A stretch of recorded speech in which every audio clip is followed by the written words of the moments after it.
Anong ibig mong sabihin, Bataluman? Ipaliwanag niyo pa sa akin. Sheranes Anan.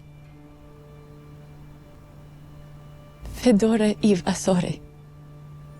Sa ngayon ay ibig kong tanggapin mo ang aking lubos na paghihingi ng tawad. Agape Avi Gaya. Ang iyong kamatayan ay hindi nangangahulugan na hindi ka mahal o na hindi ka mahalaga.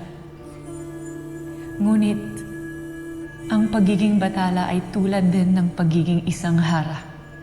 Kailangan laging piliin ang pinakamagandang pasya, masakit man ito sa sarili at sa iilan, upang may salbang mas nakaakarami. Nauunawaan ko, Bataluman. Ngunit kahit ang propesiya ay tila nagbago na. Kaya bakit hindi mo na lamang ako buhayin muli? Nais ko pang may magawa at maitulong sa Encantadia. Huwag kang magmadali. Pinapangako ko, may maganda rin bukas na nakalaan para sa'yo.